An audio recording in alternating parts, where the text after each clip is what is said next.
So, let's start our lecture. If you remember, last time we discussed the problem, one of the aspects of the problem of the neutrino mass.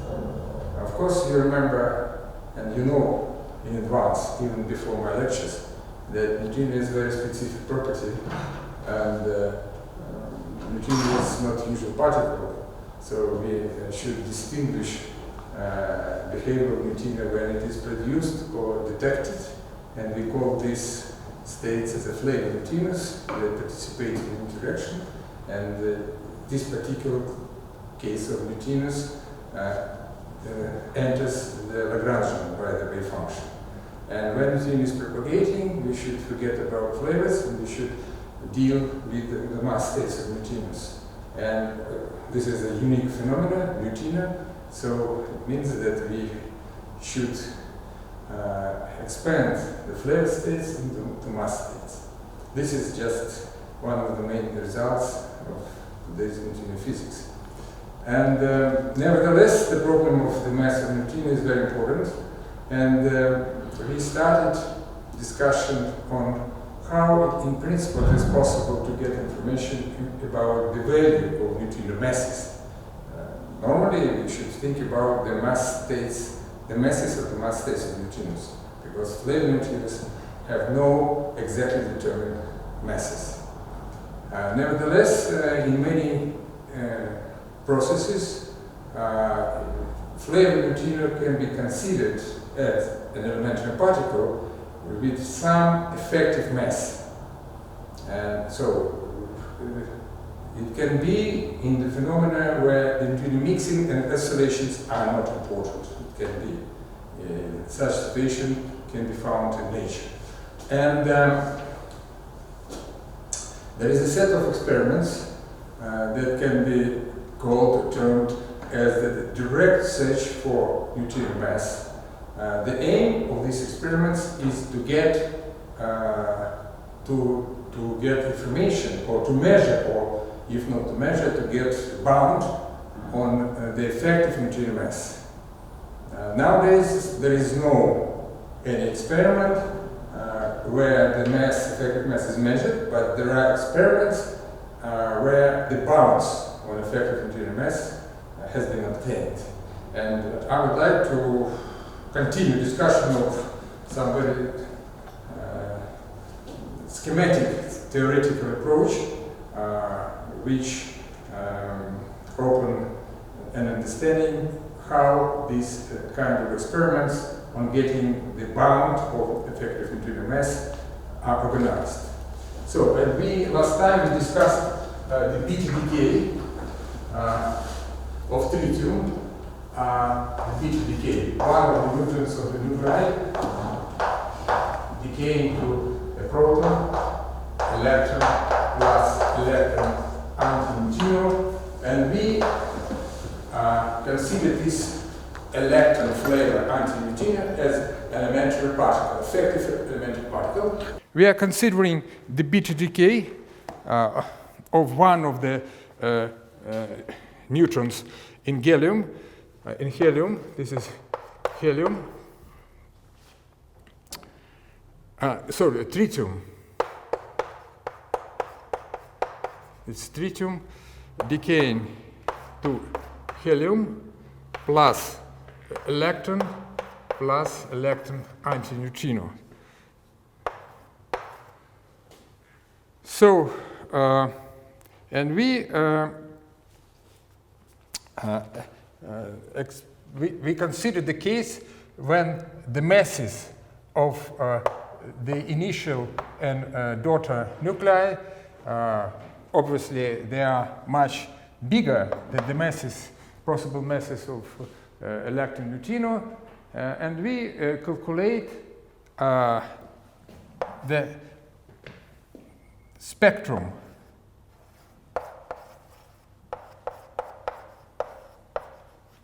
the energy spectrum of electrons, which depends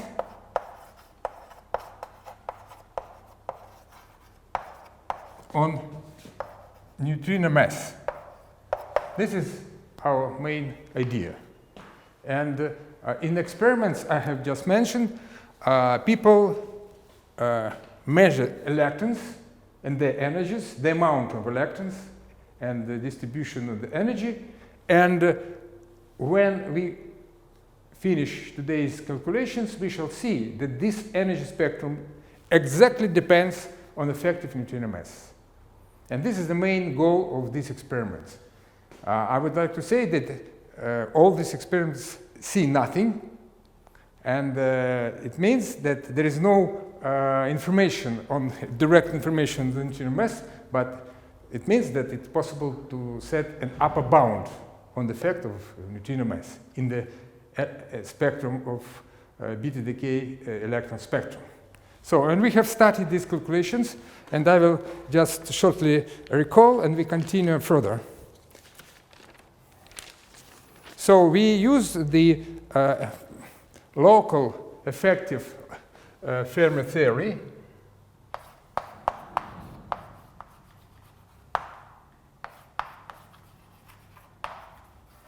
of weak interactions.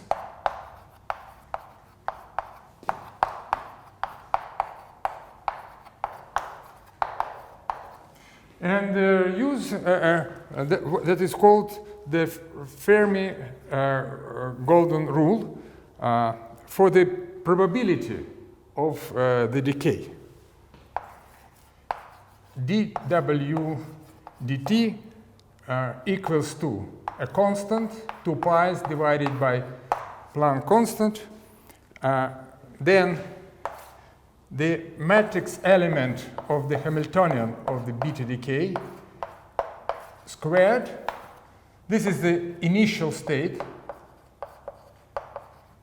It means this is the state of a neutron.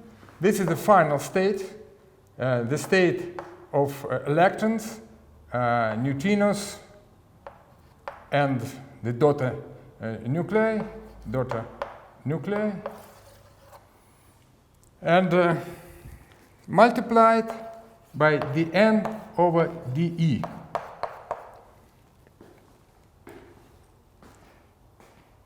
This is the density of the final state over the energy.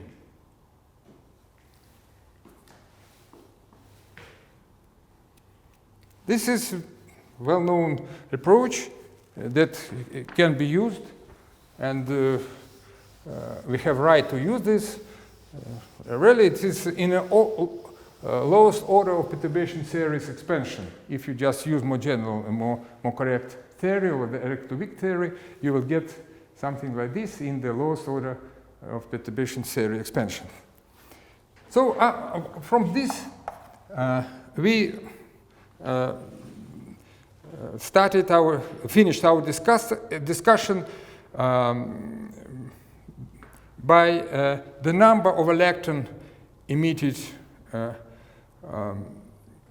in the beta decay with a particular momentum p in the interval dp. So this is a number of electrons with particular momentum spread in small interval described by dpe, and this is just from this formula we get this is the constant 2 pi divided by the Planck constant multiplied by the matrix element, this beta decay matrix element, the Hamiltonian between the initial and final state squared, multiplied by dN over dE.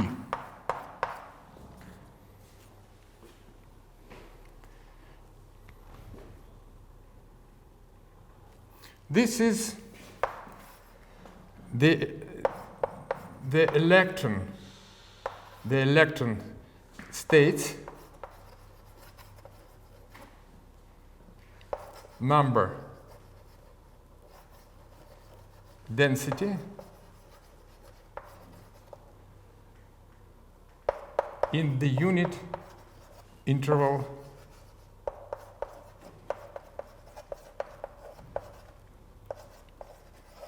dE.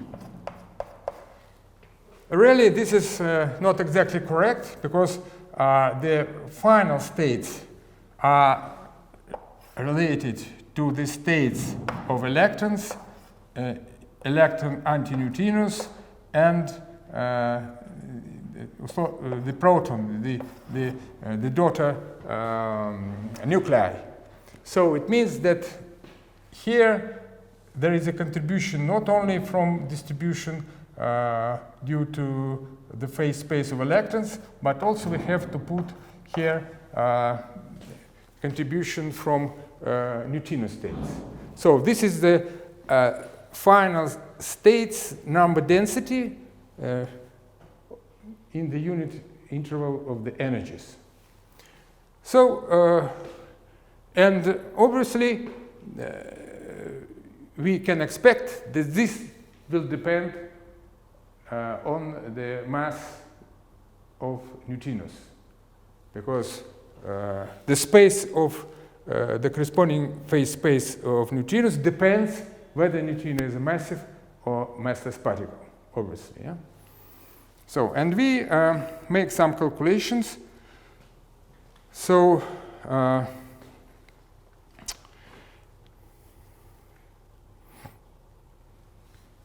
we recall the uncertainty, Heisenberg uncertainty principle, that determined the minimal value of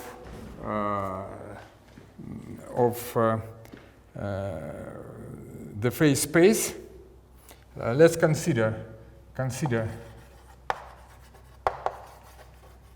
first electrons. So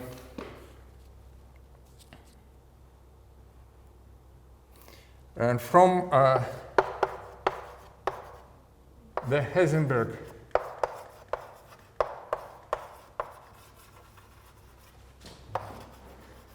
uncertain principle,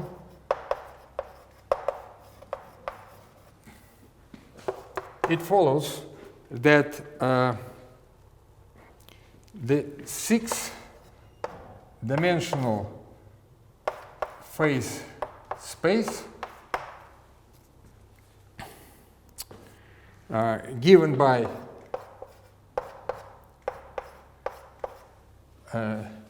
two sets of coordinates and corresponding momentus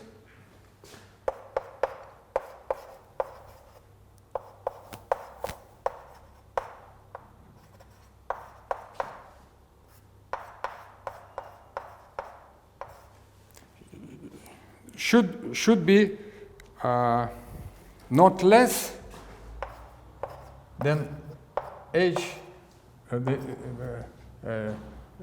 to the third, obviously. Yeah? This is from uncertainty principle.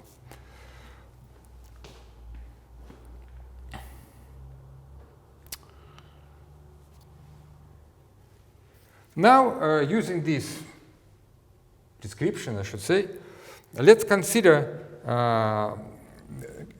the electron that is located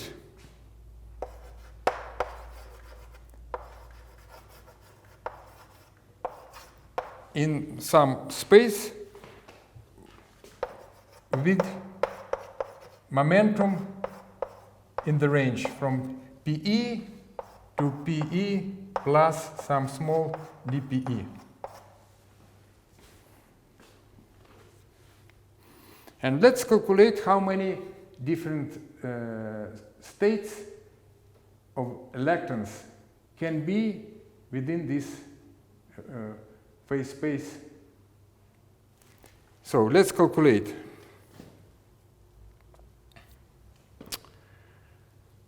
So for this, we have a kind of shell envelope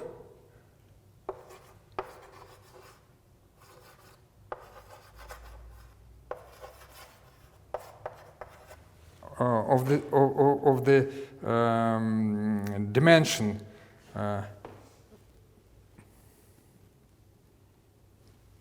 dPe to the third equals to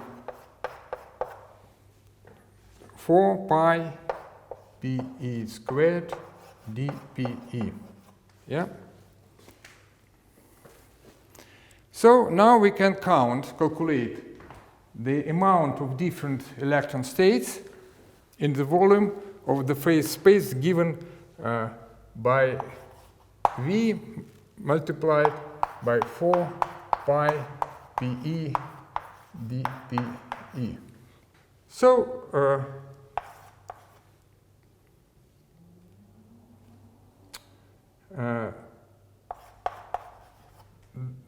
the amount of electron states in this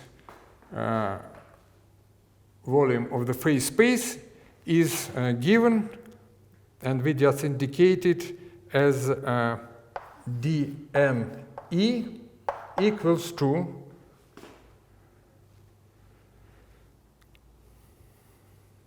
V multiplied by 4 pi's Pe divided by H to the third P squared dPe. This is what we were interested in. So now let's also include the contribution to the final phase space of the final particles, also from neutrinos. And what is important, that the total amount of states is just a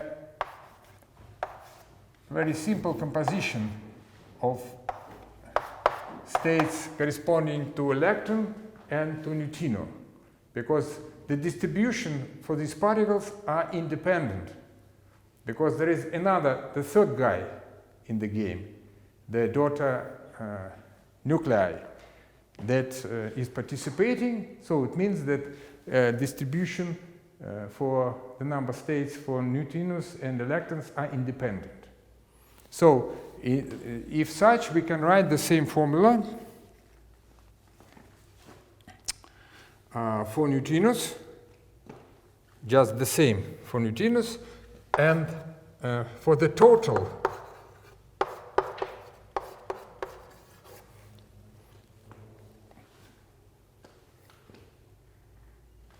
number density states in the energy interval for this particular process, we shall have dN over dE equals to just, we shall multiply the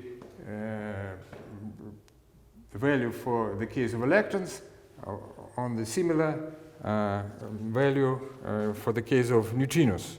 So, and totally, if sum up all the constants, it's 16 pi squared divided by h to the 6 multiplied by the v squared, then Pe squared, P nu squared, dP E dP nu divided by dE.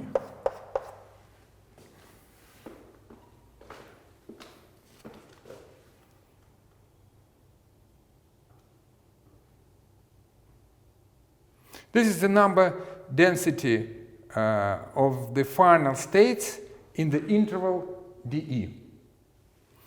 Now let's go further and calculate this part.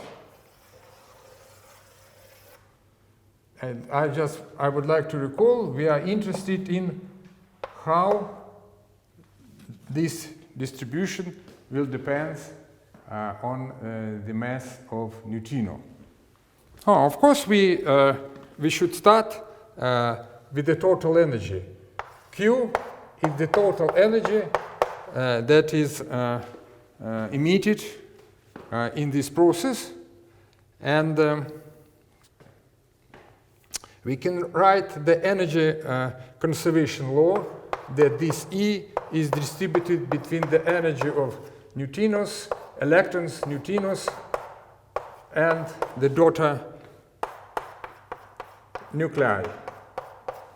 The daughter nuclei. So we suppose that the daughter nuclei is much heavier than other two particles in the final state.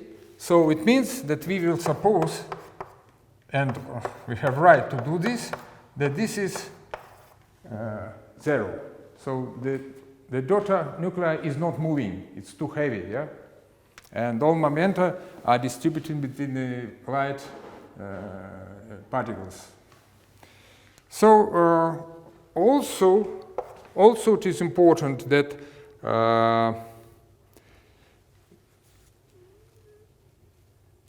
the masses much less than the masses of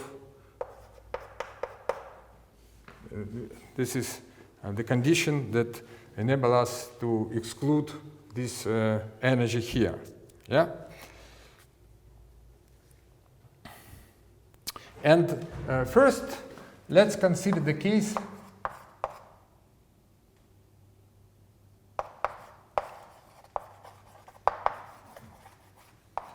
when the mass is 0, when the mass of neutrino is 0. And then we consider the most interesting case when the mass is not 0. Yeah?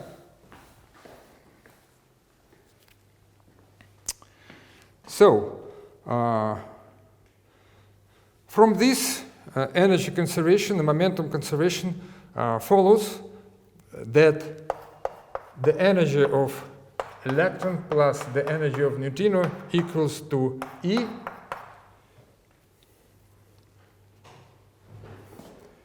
And then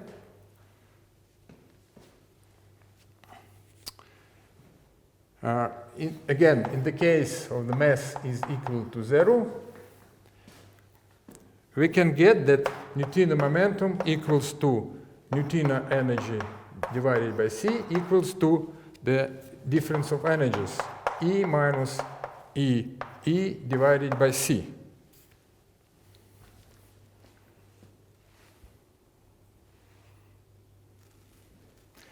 Then,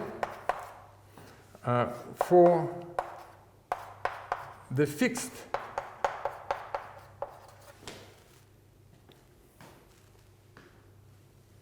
electron energy, we get that dp nu over dE equals to 1 divided by C.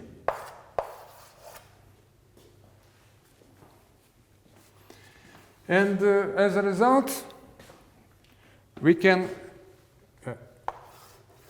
sum up all these our considerations, and for the value of interest, the number, the distribution of electrons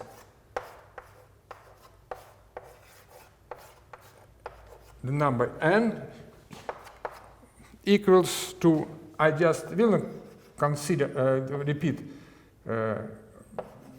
exact expression for this constant, some constant multiplied by the matrix element of the Hamiltonian of the beta decay between the initial and final states squared, multiplied by the P E squared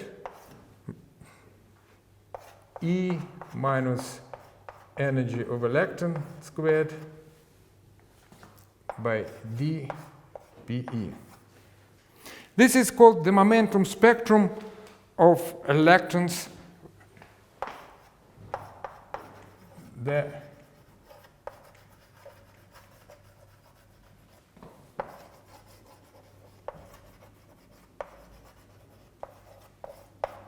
Of electrons from beta decay. Yeah.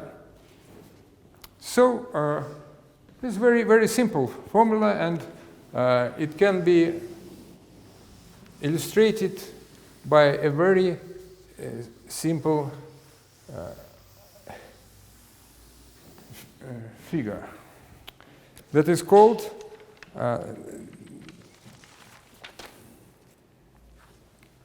the Curie plot. So what is important to note?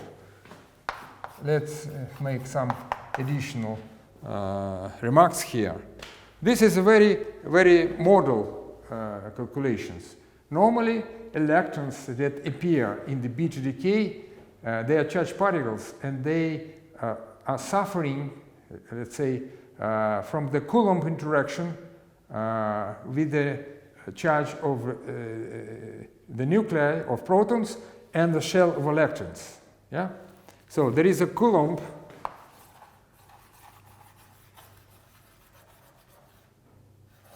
interaction of electrons.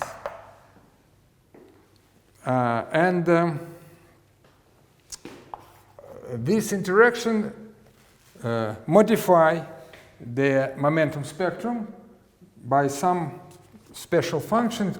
It can be calculated for each particular decaying nuclei. So tritium is very, very simple, and it is quite easy to calculate, to make calculation and to find this expression, but really we do not need an exact expression for this Fermi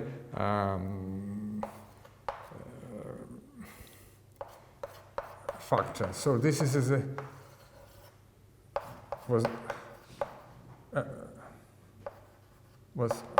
depends on the charge of decaying or of daughter nuclei, and also depends on the energy. You have to include this. What is the Curie plot?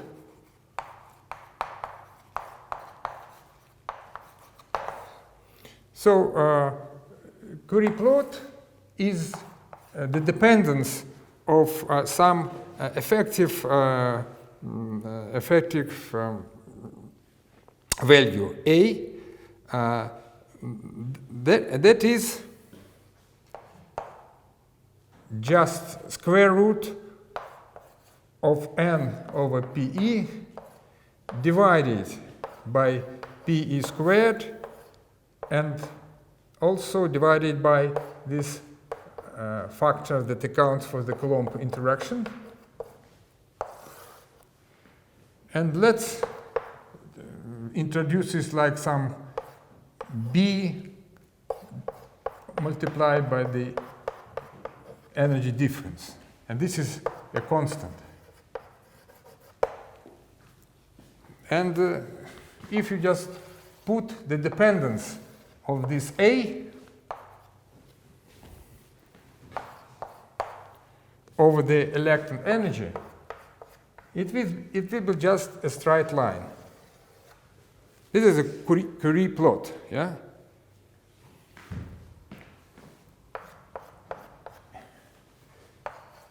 This is Curie plot.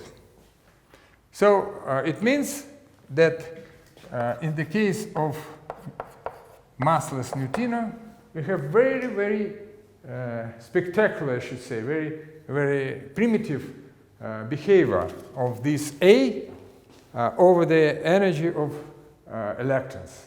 Yeah? This is the maximal available energy for the in the decay. Yeah?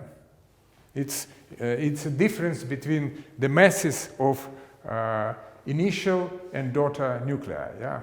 If you consider the neutron decay, it will be difference between the mass of the neutron and proton. Yeah? And obviously, we can, even without any calculations,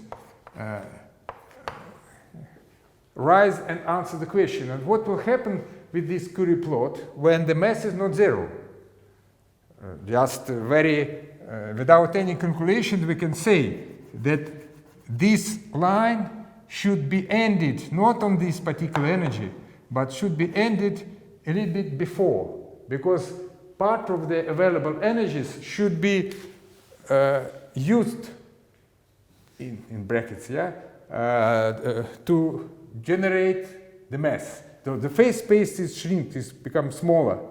Yeah, obviously that the endpoint will be less than the maximal energy by the mass of neutrino. We have the system with C is not equal to 1. I just put m mass of neutrino C squared.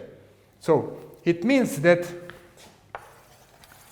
if we are seeking or looking for the effect of neutrino mass, we should examine, try to examine the endpoint of the electron spectrum. The most spectacular effect on the mass can be seen just on the very, very end point. Obviously, just closer to the end point, less particles you have. Understand? Yeah. So it means the amount of decays when the electrons appears in this particular energy range decreasing with the energy. Closer to the end, less particles you will have. So this is a kind of paradox, and people should try to solve this compromise. To be very close, you will see nearly nothing. If you are just far away, the effect of mass will be not very important. And this is the main problem of this kind of experiments, without any calculation. So we can expect that it should be, if we are rather far away from the end point, we will be very close to this line for the case of the mass zero. So it means that it should go like somehow like this. But now let's write an exact formula that probably is the basis for analyzing results of beta tritium decay experiments, where the best limit for neutrino mass have been achieved. Could you repeat what does Curie plot mean? Curie plot, this is just, we calculated the spectrum of electrons. Yeah? This is the number of electrons with this particular momentum, and this is just a value that is produced. It is just very useful and very spectacular to analyze the effect of mass if you just divide with this value by this effect of the coupling. You just exclude this effect, and also divide by this. This is like for convenience. You can all this information can be extracted from exact value of.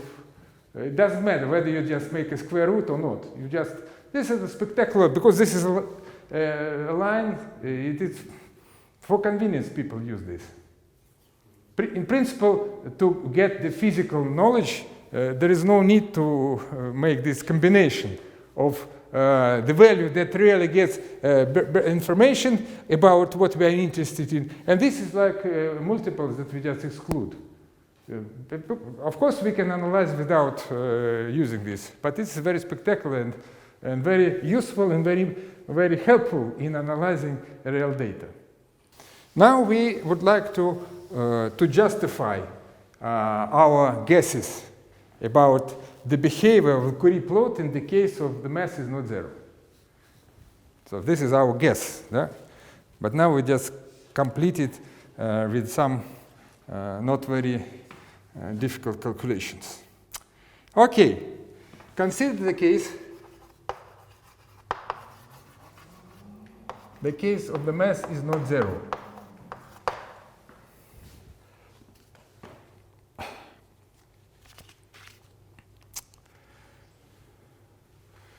Then, as we have always already observed, this energy shifted to E minus m neutrino C squared, obviously, because part of this energy should be frozen in the energy of the mass of neutrino, yeah, m C squared.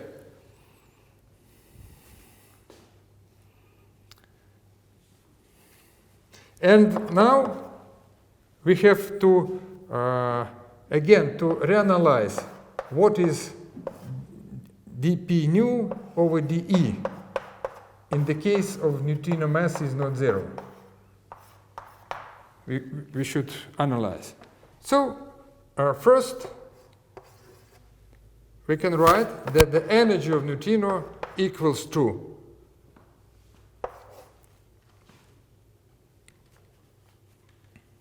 this is a kinetic energy of neutrinos, p nu c squared plus m nu squared c to the 4 minus n neutrino c squared.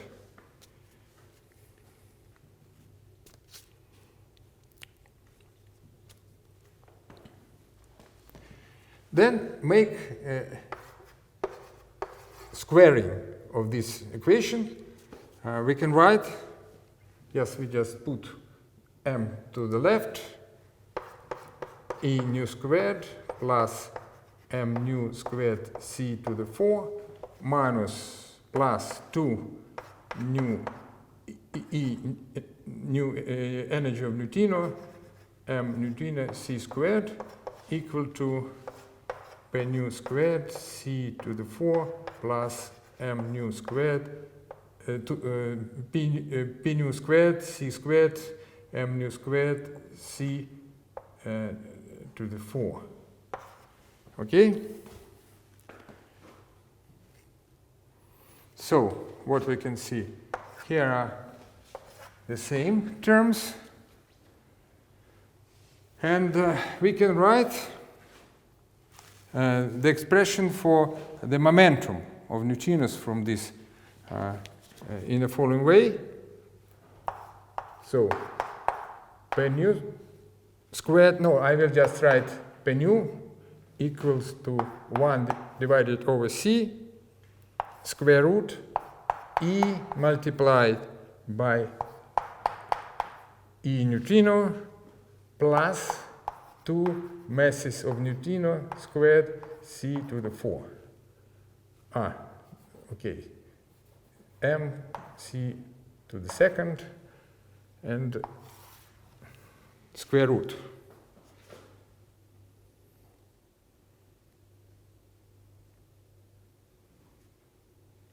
It can be rewritten in the form 1 divided by c square root E minus E of neutrino squared minus m nu c squared, everything is squared.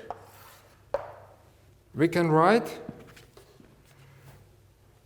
that the particular term that we are looking for, the square root of neutrino momentum, dp nu over dE,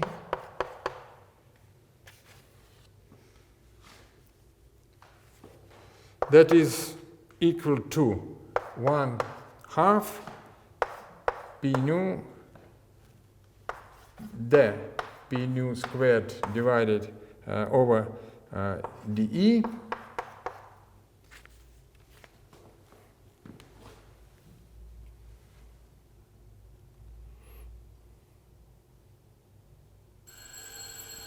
and just taking this expression into account, we can write that this is 1 divided by c to the third E minus E of electron squared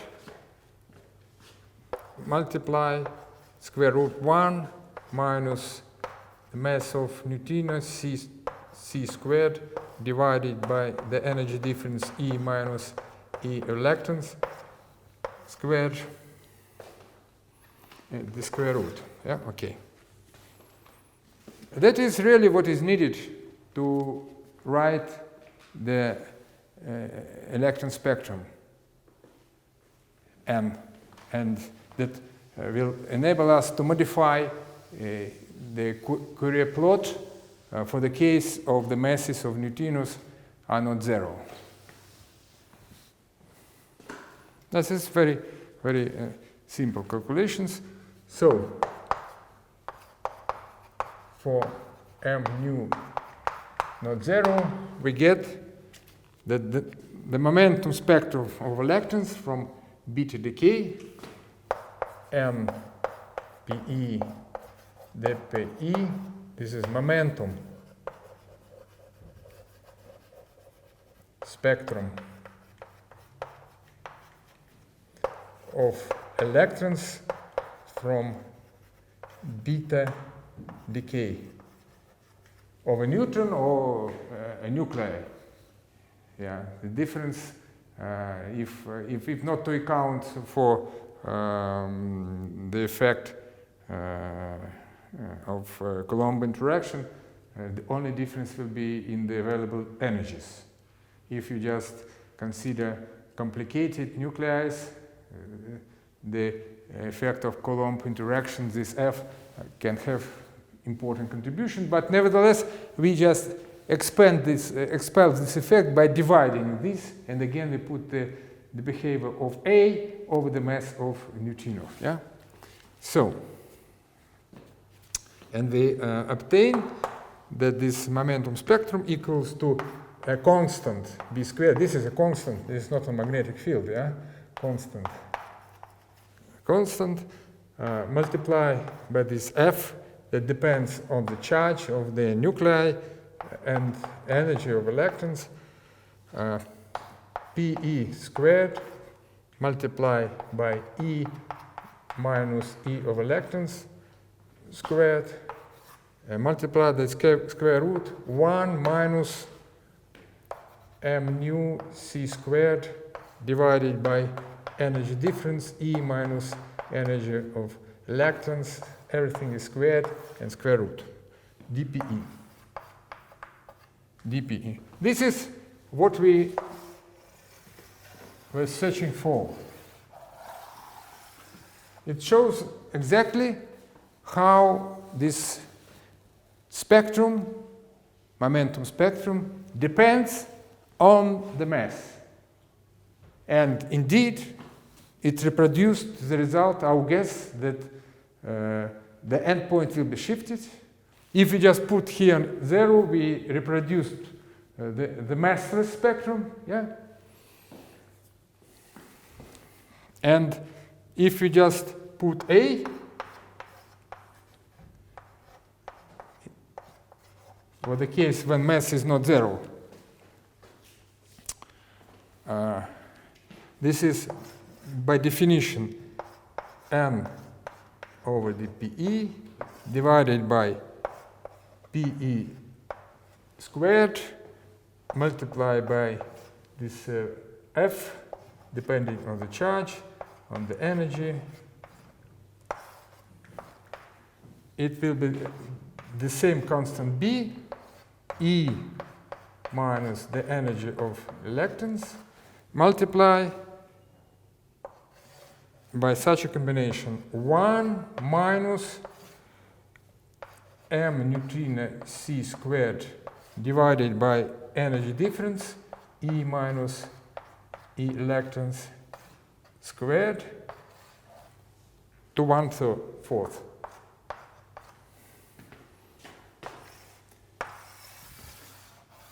This is our final result. So indeed, the Curie plot is disturbed by the effect of mass in such a way that the endpoint is moved.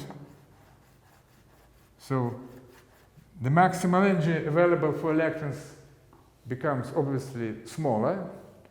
And the most important from this analytic expression shows the dependence of this Curie plot on the mass of neutrino, shows really that the most important and spectacular effect is not far from the endpoint of the spectrum. And for a moderate or reasonable small energies, this modification of the Curie plot will be small. So it means that we expect that it's small deviation that increase with the increase of the corresponding energies. Something like this. But in reality, it is maybe it's even not so. It is like this, because if you are rather far away from them, it will be not possible to see, because the mass is very, very small, but the energies here are much bigger than the effect of mass. So it means that here just show not realistic in shape, in scale, yeah, the effect of mass. It is like this. If you just consider the papers which analyze the data of direct search of neutrino masses, you will see that it looks much like this, not like this. Well, this is more or less the end of this very simple story, and there are a lot of experiments that researching measuring the spectrum of electrons, even for the tritium decay. So the tritium is first of all, it's very the energy is very good for these kind of experiments. Also, the structure of the nuclei is very simple, and there were two experiments. One here in Moscow, in Troitsk, that were used in this experiment. The distribution of electrons from the beta decay of tritium was measured. This is the experiment Troitsk new mass experiment. This is Institute for Nuclear Research.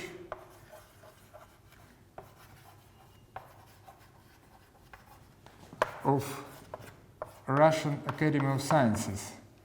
It's located in Moscow and in Troitsk. Sometimes people say this is a Troitsk experiment because installation is located not far from Moscow in the town of Troitsk. Now it's become the part of Moscow, yeah? And also the similar experiment searching for electrons from the tritium decay in Mainz, in Germany. So, and both these experiments set a limit on effective neutrino mass on the level of 2 electron volts. This is about 15 years ago, more or less. And the first experiment was in Troitsk. Then Mainz repeat the same idea, and also a lot of people from the Institute for Nuclear Research who were the members of Troitsk mass experiment also participate in here. So they, right. And now the best limit, as we used to say, the absolute value, the limit for the absolute value for direct search for neutrino mass, yeah, and the effective mass of neutrino. This is a Catherine experiment.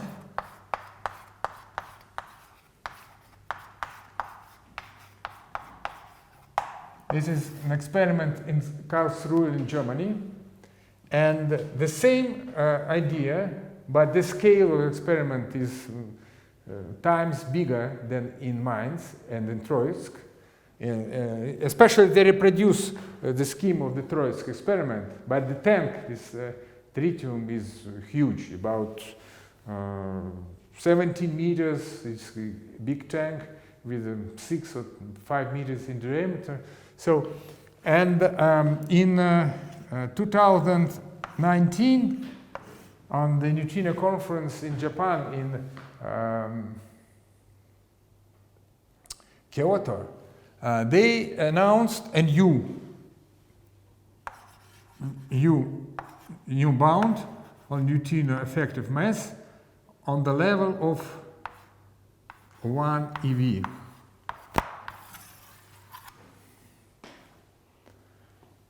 Now, recently, I think probably last year or a year before, they analyzed more data, and nowadays the best limit for effective neutrino mass is 0.8 eV.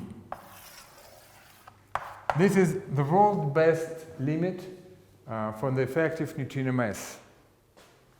So we know that the mass is not zero, for sure, because as we shall discuss with you in our forthcoming lectures, only in the case when the mass of neutrino is not zero, the effect of mixing and oscillation exists. And this effect is needed. Without this effect, it is not possible to explain and to solve, as we say, two major problems of neutrino physics: the problem of the solar neutrinos and the problem of the atmospheric neutrinos. Only effect of mixing and oscillations enable us to explain the amount of neutrinos detected on the Earth in the solar neutrino flux. Only this, only effect. But effect doesn't exist, mixing and oscillation, if mass is zero. So this is the paradox situation. We do not know what is the mass, we have only the upper limit, but we know for sure that this is not zero. Of course, you understand that when we are speaking and considering neutrino like we just did during this, during this lecture, we suppose that neutrino is an effective mass, effective particle with the exact mass. But due to mixing, neutrinos that are produced to these states, they have no mass, because flavor neutrinos that are produced are a superposition of more fundamental, I should say, mass states of neutrinos. So it means that this value gives just an order of magnitude understanding what is the scale of the real masses of the mass states of neutrinos.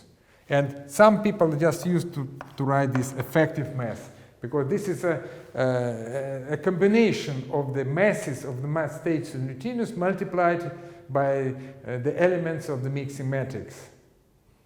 And of course, if you have a limit on some combination of values, you can extract what are the limits for the guys who just entered this combination. Yeah? Well, this is very important. And also what I would like to say, and we are really very proud, because one of our pupils, this former student of Department of Theoretical Physics of the Moscow State University, who was my student, then he was a postgrad student, Alexei Lokhov.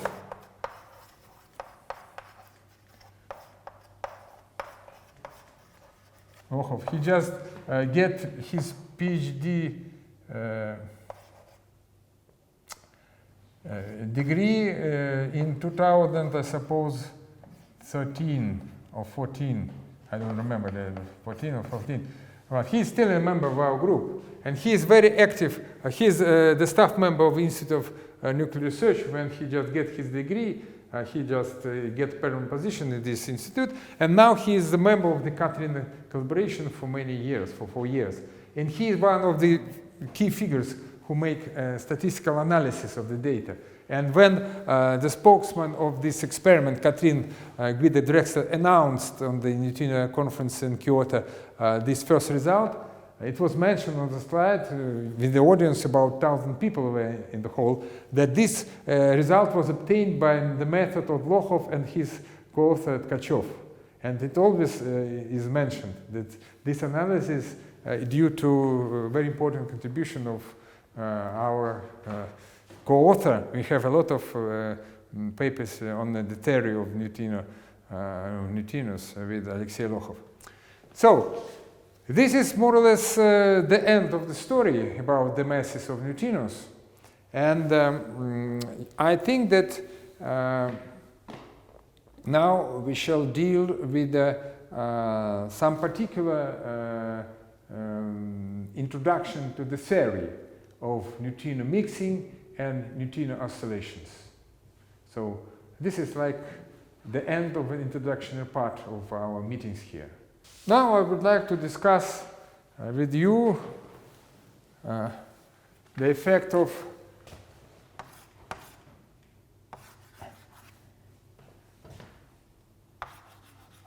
mixing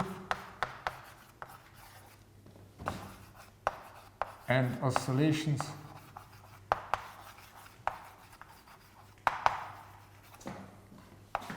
of neutrinos.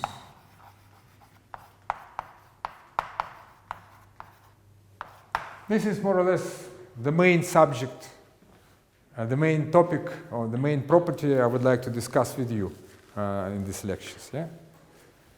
So, there are two motivations to include this effect in neutrino physics.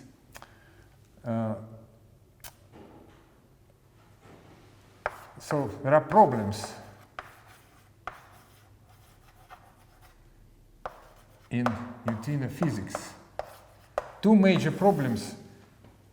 Don't be afraid, they are solved with the effect of mixing and oscillations.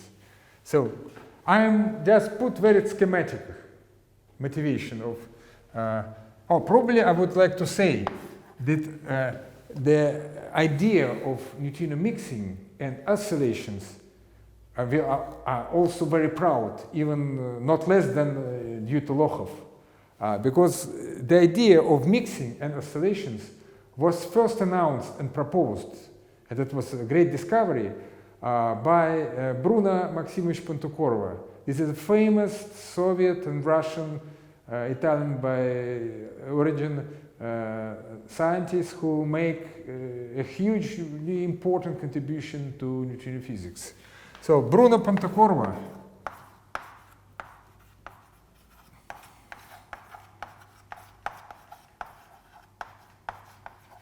he was born in Italy in 1913 and passed away in 1993. From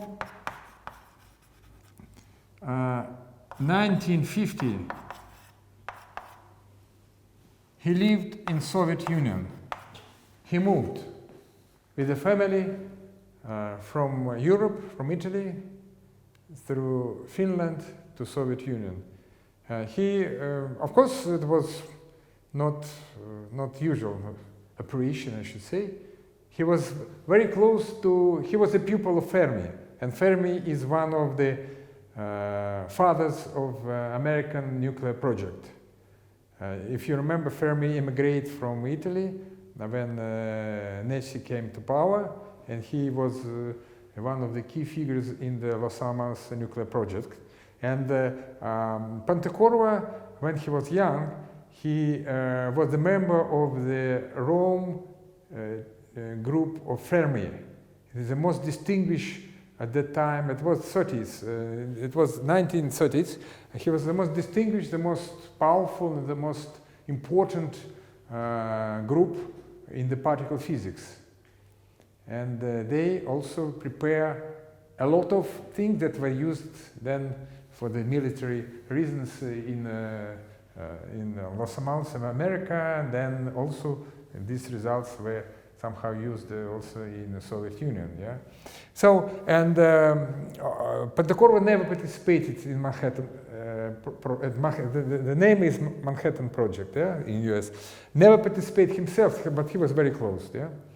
And he was very friendly to Soviet Union and to communist ideas, and he decided to move. Of course, it was people from Russia, from Soviet Union helped him, yeah, of course, it was not possible to organize. Well, and he moved to Soviet Union, and till the very end of his life, he was the staff member of the Joint Institute in Dubna, Joint Institute for Nuclear Research.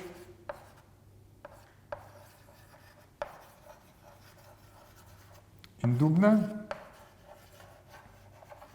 and also from 1966, 20 years, even more, 1986, he was the staff member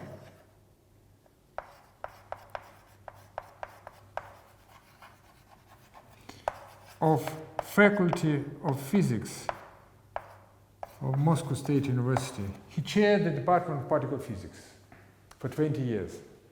And I was very happy once I have met him on the second floor. But that was nearly to the very end. He was very, very old. And I was told, this is Pantokorova. And I remember this.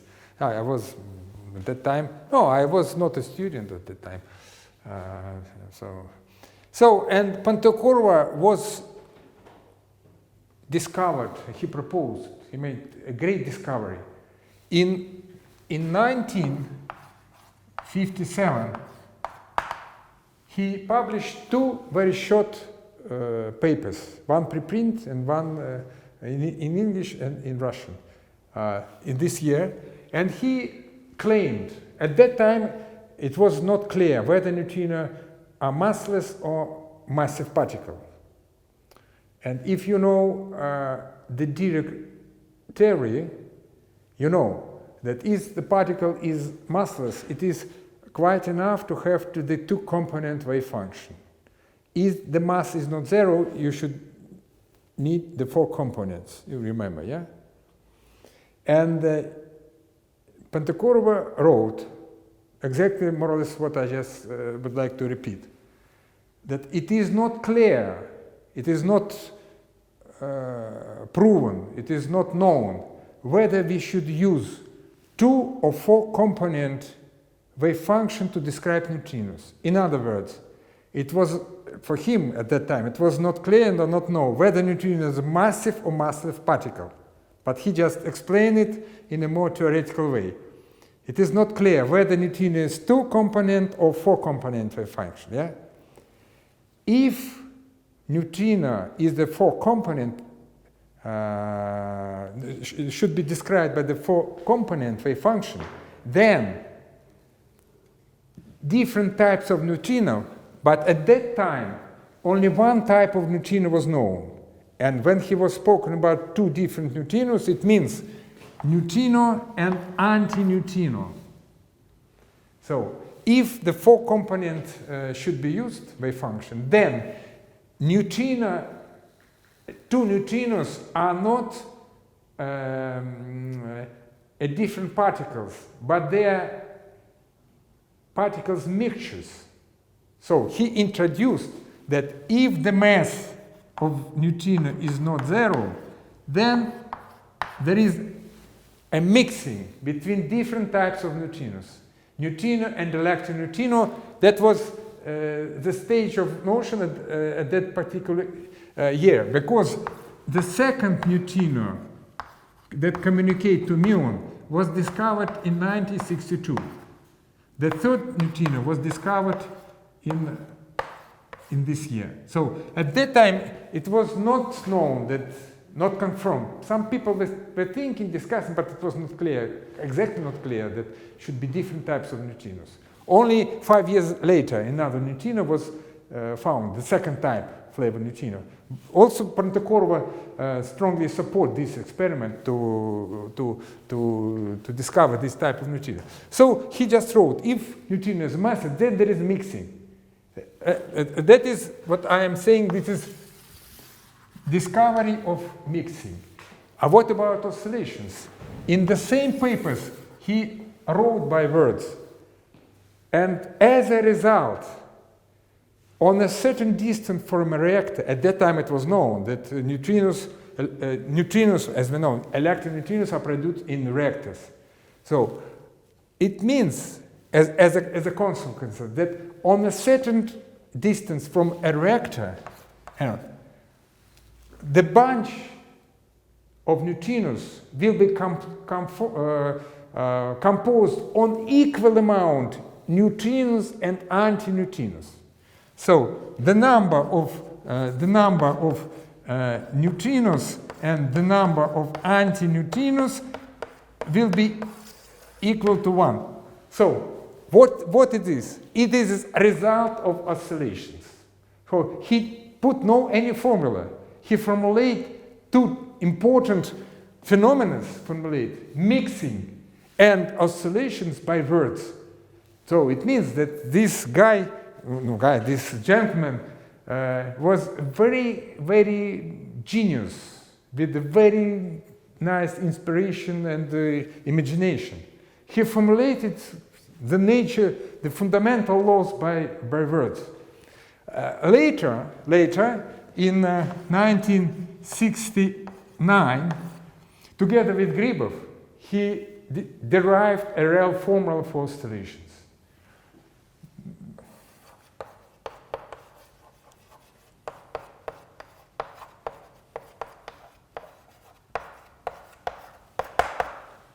They derived an exact formula that we now start to derive together with you. So, this is the prehistory about how mixing and oscillations appears.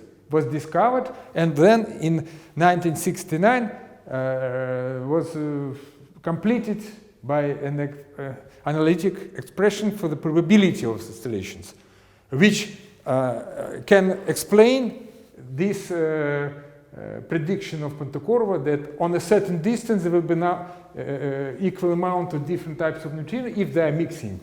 There are mixing among them. So I return back.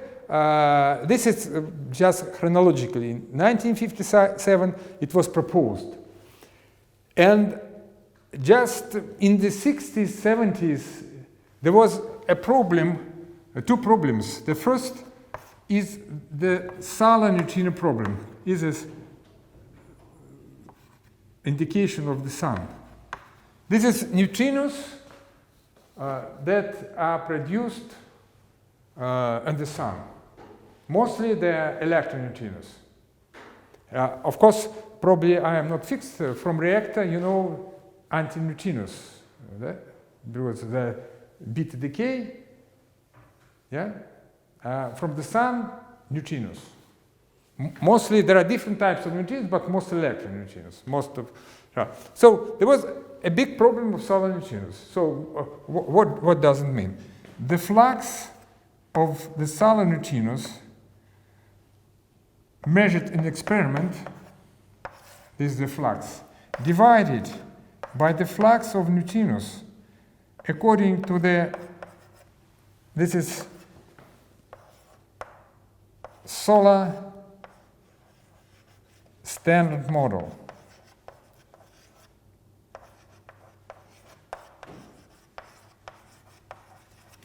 This is the calculation of the flux of electroneutrinos in the detector, for the detector on the Earth, according to the solar standard model. This is a complete theory that accounts for all properties of the sun, including temperature, chemical composition, luminosity, dimension, density, etc., etc., etc. And within the very complicated theory, it is possible, using the standard model of weak interactions, to calculate what amount of electroneutrinos are produced each second inside the sun. Knowing the distance between the sun and the detector on the Earth, you can calculate what should be the flux of the solar neutrino in detector. The problem of the solar neutrino is that, as it was measured by Davis in the middle of 60s, he had a series of experiments, Davis, more or less 65, 70, yeah? He measured the flux that was 1/3. So, this is a problem.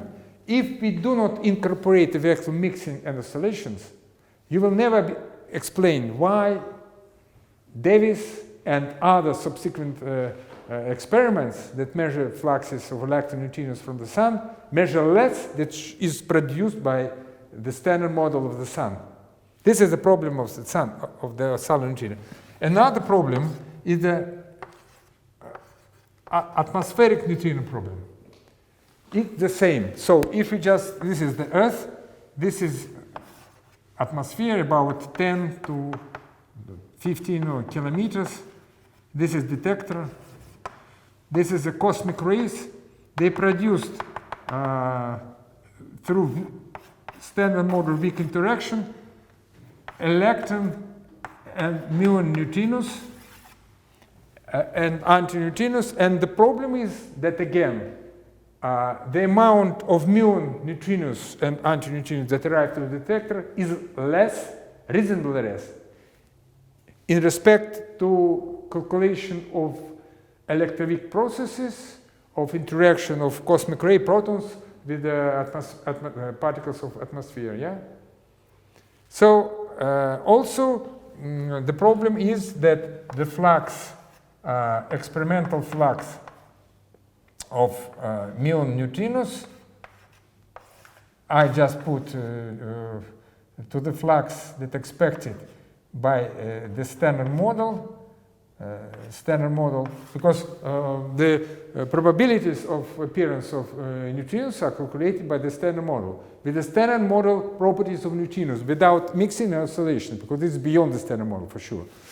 Well, this is atmospheric, so this is less, it should be 2, but it is less than 2. So the number of the number of muon neutrinos to the number of electron neutrinos should be 2, according to the standard model, but it is reasonably less than 2. And these two problems appeared in the last decades of the previous century, and there were different attempts how to explain. So neutrino decaying, so one electron neutrino decaying to some unknown particle plus some another unknown part disappeared. So all is excluded because there were a lot of different schemes were used, but all they were ruled out by direct experimental on the accelerators or other observations. So there was a complete contradiction with all other explanations. Instead of mixing, only this. And the final step was done in 2 experiments.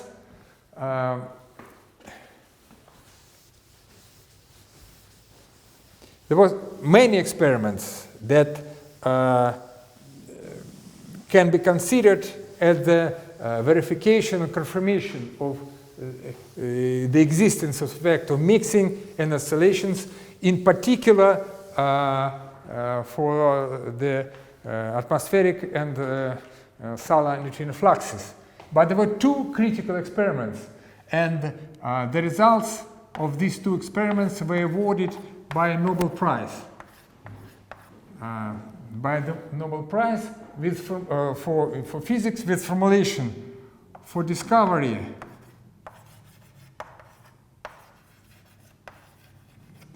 of neutrino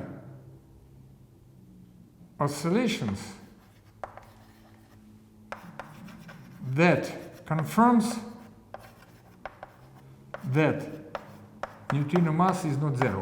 That is more or less formulation of the Swedish Academy of Sciences, Royal Academy of Sciences, just when this Nobel Prize was awarded to the leaders of 2 big experiments, Sudbury Neutrino Observatory, it's Canada, Arthur MacDonald. He is the leader of this experiment. The results were published in 2002, but the Nobel Prize was awarded. And another experiment that Super Kamiakanda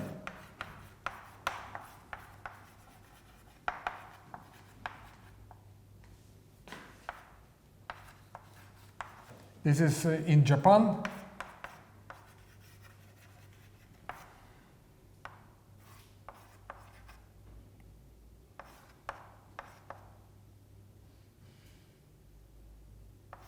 Kajita, if I'm not mistaken, yeah. The result was announced in 1998. This is for measuring the solar neutrinos, and this is for measuring for atmospheric neutrinos. And these 2 particular experiments finally confirmed that in order to solve the solar and atmospheric neutrino problems, we should agree that there is mixing and oscillations of neutrinos. But there are another experiments which also confirm this, but that was the final. I will stop here without going into detail. So, and again, this effect is critically dependent on the fact that the mass should be not zero. So,